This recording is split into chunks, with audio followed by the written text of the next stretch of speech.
महाराज दशरथ ने भी किया था माता सीता के साथ एक घोर पाप।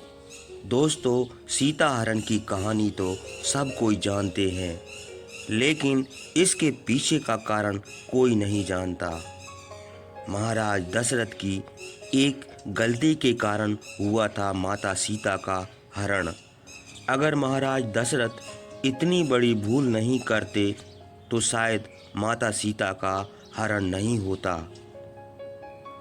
जी हाँ दोस्तों, महाराज दशरथ ने एक बहुत ही बड़ी भूल कर दी थी, जिस भूल के कारण माता सीता को यह सब भोगना पड़ा।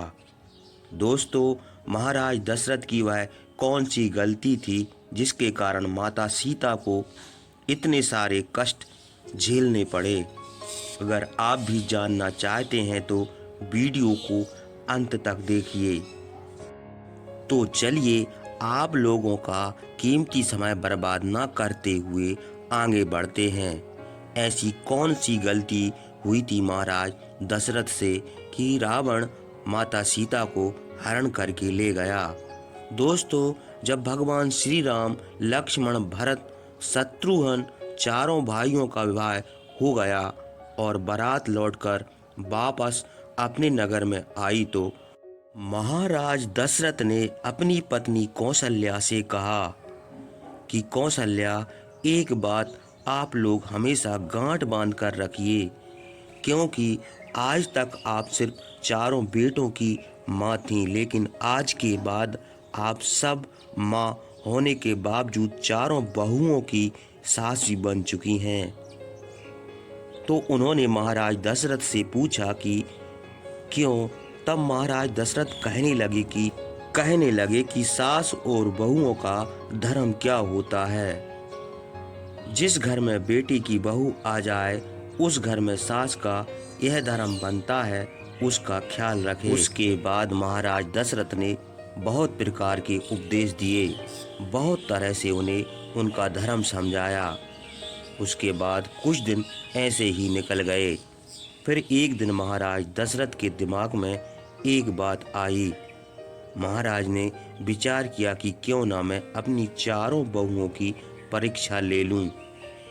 मेरी कौन सी बहू कितनी चतुर है? तो महाराज दशरथ ने अपनी चारों बहुओं को सीता, मंडवी, श्रुतकीर्ति और लक्ष्मण की पत्नी उर्मिला, इन चारों को अपने पास बुलाया और चारों को पास में बुलाकर एक बात कही, बेटी, तुम चारों मेरी पुत्रियों के समान हो, मेरी पुत्री ही हो। मेरा एक आदेश है, तुम्हारे लिए। अब चारों बहुएं खड़ी होकर पूछने लगी कि कहो पिताजी, क्या आदेश है? तब महाराज दशरथ ने कहा कि पुत्री, आज तुम चारों अलग अलग रसोई बनाओगी। तुम चारों अपने अपने हाथों से मेरे लिए खाना बनाकर लेकर आओगी और फिर देखते हैं कौन बहू कितनी चतुर है और कितनी जल्दी खाना लगाती है। अब चारों बहुएं वहाँ से चली गईं। सभी के दिमाग में यह बात आई कि मैं पहले पहुँच जाऊं तो मैं पहले पहुँच जाऊं। चारों के दिमाग में एक ही बात आई और उन सभी ने भोजन बनाना शुरू कर दिया। 56 प्रकार के व्यंजन बनाकर तैयार किए गए। सबसे पहले भरत की पत्नी मांडवी खाना लेकर आई। उन्होंने अच्छे से थाल को सजा लिया। सारी थाली में तरह तरह के पकवान रखे और ले जाकर महाराज दशरथ के सामने रख दिए। दोस्तों, जिस चौकी पर महाराज दशरथ बैठे हुए थे, वहीं उन्होंने थाली ले जाकर रख दी और कहा, पिताजी भोजन करिए। लेकिन मांडवी एक चीज भूल गई थी कि खाना खाने वाले को खाना देने से पहले पानी भी दिया जाता है। महाराज दशरथ ने देखा कि भरत की पत्नी आई तो चली गई, बात नहीं, अभी छोटी नादान है, शायद अकल आ जाए। महाराज दशरथ ने मांडवी के हाथ से भोजन की थाली ले ली और वहीं पर रख ली। और बोले, बेटा आप जाओ, हम थोड़ी देर में भोजन कर लेंगे। फिर दोस्तों तब तक लक्ष्मण की पत्नी उर्मिला चली आई। उन्होंने भी बहुत जल्दी जल्दी में भोजन बनाया था। उर्मिला ने भी एक थाली में भोजन सजाया, साफ सफाई अच्छे तरीके से भोजन थाली में लगाया। और थाली सजाने के बाद उर्मिला भी भूल गई कि महाराज दशरथ को पानी भी देना है। दोस्तों उर्मिला भोजन की थाली लेकर के अपने ससुर महाराज दशरथ के पास में पहुंच गई। अब महाराज दशरथ समझ गए कि लगता है यह बहू भी बिल्कुल ऐसी ही है। दोस्तों यह बात सच है कि अगर किसी को भोजन दिया जाता है तो भोजन करने वाले को भोजन देने से पहले पानी जरूर देना चाहिए। लेकिन उर्मिला भी भूल गई। महाराज दशरथ ने उन हाथों से थाली तो ले ली और बोले, बेटा आप भी जाओ, भोजन हम कर लेंगे। अब दोस्तों तीसरे नंबर पर शत्रुघ्न की पत्नी सुरथकीर्ति आई और जल्दी जल्दी भोजन उन्होंने भी लगाया। भोजन इतना सुंदर और स्वादिष्ट बनाया जिसका कोई जवाब नहीं था। लेकिन उनसे भी एक गलती हो गई। उनसे गलती यह हो गई कि सुरथकीर्ति हाथ में भोजन की थाली लेकर चली आई, लेकिन महाराज दशरथ को जल्दबाजी में जल देना भूल गई। अब महाराज दशरथ ने सुरथकीर्ति के हाथ से भी भोजन की थाली ले ली और वहीं रख ली। और वहीं पर रखने के बाद कहा, पुत्री आप भी जाइए, हम थोड़ी देर में भोजन कर लेंगे। तीनों थाली रखी हैं, भरत की पत्नी की, लक्ष्मण की पत्नी की और शत्रुघ्न की पत्नी की। लेकिन महाराज दशरथ ने किसी में से एक ग्रास भोजन नहीं किया। अब महाराज दशरथ को इंतजार था माता सीता का। विचार कर रहे थे कि जैसा भोला भाला मेरा बेटा राम है, और मुझे लगता है उनकी पत्नी सीता भी उतनी ही भोली भाली है, क्योंकि बाकी बहुएं थोड़ा थोड़ा चतुर थीं, इसलिए भोजन बनाकर जल्दी ले आईं। लेकिन उधर जगत भवानी माता सीता ने बहुत सुंदर तरीके से भोजन बनाया, इतने सुंदर तरीके से कि जिस में से सुगंध की कुछ अलग ही आ रही थी।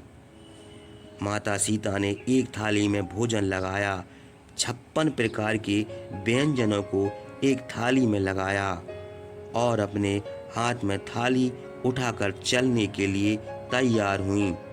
तब तक माता सीता को ध्यान में आ गया कि किसी को भोजन देते हैं तो भोजन देने से पहले पानी दिया जाता है। अब माता सीता ने विचार किया कि मुझे तो पहले से ही इतनी देर हो गई और मेरी तीनों बहनें ससुर के पास भोजन लेकर पहुंच गई होंगी। मेरे पिताजी मेरे बारे में क्या सोचेंगे। तब दोस्तों माता सीता ने कौन सा काम किया। सीता माता ने एक हाथ में भोजन की थाली और दूसरे हाथ में जल का लोटा लिया। महाराज दशरथ बीच चौके पर बैठे हुए देख रहे थे और रसोई से जैसे ही माता सीता एक हाथ में भोजन की थाली और दूसरे हाथ में जल का लोटा लेकर रसोई की चौखट से जैसे ही एक पैर अंदर और एक बाहर रखती हैं, तो महाराज दशरथ की नज़र उन पर पड़ गई कि सीता तो आ गई, लेकिन मुझे लगता है वह थोड़ी देर में जरूर आई। लेकिन मेरी बड़ी बहू बहुत ही चतुर है, वह एक हाथ में जल का लोटा, एक हाथ में भोजन की थाली लेकर के आ रही है। दोस्तों क्या हुआ, सीता माता ने भी देख लिया कि पिताजी मुझे देख रहे हैं, पता नहीं क्या जवाब देंगे। ऐसे विचार सोचती हुई माता सीता चली आई। तब तक क्या हुआ दोस्तों, थोड़ा सा हवा का झोंका आया और हवा के साथ एक तिनका उड़ता हुआ आ रहा था। ऐसे में महाराज की निगाहें सीता के ऊपर थीं और सीता की निगाहें उस तिनके के ऊपर। माता सीता तिनके को देखकर सोच रही कि अब मैं क्या करूं। इतने में दोस्तों वह तिनका उड़कर खाने की थाली में गिर गया। दोस्तों कहते हैं कि होनी को कोई टाल नहीं सकता। अब माता सीता सोचने लगी कि अब मैं क्या करूं। अगर यह थाली पिताजी को दूंगी तो पिताजी कहेंगी कि यह कितनी पागल है, यह तिनका पता नहीं कहाँ से उड़कर आया और भोजन अशुद्ध हो गया। और अगर मैं वापस जाती हूँ तो पिताजी कहेंगे कि एक तो यह आई इतनी देर में और अब पता नहीं क्या भूल गई, दोबारा लेने गई है। और तीसरी बात कि मेरे हाथ दोनों घिरे हुए हैं, मेरे एक हाथ में तो थाली है और एक हाथ में जल का लोटा। अब इस तिनके को उठाऊं तो उठाऊं कैसे। दोस्तों माता सीता कोई साधारण स्त्री नहीं थी, माँ भवानी थी। भवानी मैया को ऐसी बातें सोचते सोचते क्रोध आ गया। इतना क्रोध आया कि जब माता सीता की दृष्टि उस तिनके पर पड़ी तो उसे राख बनाकर उड़ा दिया। दोस्तों यह सब कुछ महाराज दशरथ ने अपनी आंखों से देख लिया। अब माता सीता ने उस तिनके को तो राख बनाकर उड़ा दिया। और दोस्तों यह बात हकीकत है, पहले सभी की दृष्टि में इतना तेज होता था जैसे भगवान भोलेनाथ बाबा ने अपने तीसरे नेत्र की दृष्टि को कामदेव के ऊपर डाल दिया तो कामदेव को जलाकर राख कर दिया। इसी आँख की दृष्टि को गंधारी ने अपने बेटे दुर्योधन के ऊपर डाल दिया तो दुर्योधन का संपूर्ण शरीर वज्र का कर दिया था। और इसी आँख की दृष्टि को कपिल महात्मा ने सगर के 60,000 पुत्रों पर डाल दिया था। सगर के 60,000 पुत्रों को जला करके राख कर दिया था। अब दोस्तों महाराज ने अपनी आंखों से यह सब देख लिया। अब महाराज दशरथ के सामने माता सीता ने जाकर के जल का लोटा रखा और थाली हाथ में लेकर पिताजी की तरफ देखकर बोली, पिताजी भोजन करो। महाराज दशरथ ने थाली हाथ में ले ली और थाली हाथ में लेकर थाली को रख दिया। तब महाराज दशरथ से माता सीता ने कहा, पिताजी कोई गलती हो गई, मुझसे आप भोजन क्यों नहीं कर रहे। तो महाराज दशरथ ने कहा, पुत्री सीता मैं तेरे हाथ का भोजन नहीं करूँगा।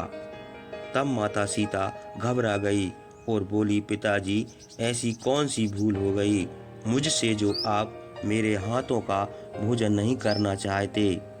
तब महाराज दशरथ ने कहा, पुत्री मैं तुम्हारे हाथ का भोजन नहीं कर सकता। माता सीता ने कहा, क्यों नहीं करोगे पिताजी। तब महाराज दशरथ ने कहा, पुत्री मैं तुम्हारे हाथ का भोजन तब तक नहीं करूँगा जब तक तुम मुझे एक वचन नहीं दोगी। महाराज दशरथ की बात सुन करके माता सीता ने विचार किया कि आखिर वह मेरे ससुर मेरे पिता के समान हैं, पता नहीं क्या मांगेंगे। माता सीता ने कहा, आप जो कहेंगे, जो वचन मुझसे मांगेंगे मैं दे दूंगी, लेकिन पहले आप भोजन कीजिए। महाराज दशरथ ने कहा, पुत्री तेरे हाथ का भोजन तो कर लूँगा, लेकिन मैं यह वचन लेना चाहता हूँ कि तू आज इसी समय मेरे सामने खड़े होकर यह एक प्रतिज्ञा कर। सीता माता ने पूछा, कौन सी प्रतिज्ञा। तो वह बोले, अभी मैंने अपनी आँखों से देखा कि भोजन की थाली में तिनका गिरा था और उस तिनके पर तुमने अपनी दृष्टि डाली, उस तिनके को राख बना दिया। तो आज तुम मुझे वचन दे कि तू आज के बाद कभी भी किसी के ऊपर अपनी दृष्टि नहीं डालेगी। माता सीता उसी समय अपने ससुर महाराज को यह वचन देती हैं कि पिताजी आप चिंता ना करिए, अगर आप ऐसे ही सोचते हैं तो मैं यह वचन देती हूँ कि आज के बाद मैं कभी भी जीवन में किसी के ऊपर अपनी दृष्टि नहीं डालूंगी। अच्छा दोस्तों, अब सवाल आता है कि महाराज दशरथ ने वचन लिया ही क्यों। महाराज दशरथ समझते थे कि मेरे सबसे बड़े पुत्र जो राम है वो थोड़े सुशील सज्जन हैं। अगर किसी दिन पति पत्नी में कोई अनबन हो गई और अगर सीता को क्रोध आ गया तो क्रोध में आकर आंखों की दृष्टि को अगर मेरे पुत्र के ऊपर डाल दिया तो मेरे 3 पुत्र ही रह जाएंगे। फिर माता सीता ने यह वचन देते हुए कहा कि आज के बाद मैं अपने जीवन में कभी भी किसी के ऊपर अपनी दृष्टि नहीं डालूंगी। तो दोस्तों, जिस समय माता सीता लंका में थी रावण के यहाँ, तो जब दोस्तों रावण सीता को धमका रहा होता था, एक बार मेरी तरफ देखो तो माता सीता एक तिनके की तरफ देखकर सोचती थी कि अरे तिनके, अगर उस दिन तू मेरा बैरी न हुआ होता, मेरे पिता समान ससुर मुझसे यह वचन न लेते तो शायद आज यह रावण मुझे न धमका रहा होता, इसे मैं कब का जलाकर राख बना देती। तो दोस्तों, महाराज दशरथ की इस गलती के कारण सीता जी रावण की कैद से खुद को मुक्त नहीं करवा सकी। दोस्तों, वीडियो पसंद आई हो तो लाइक शेयर करें। वीडियो को अंत तक देखने के लिए बहुत बहुत धन्यवाद।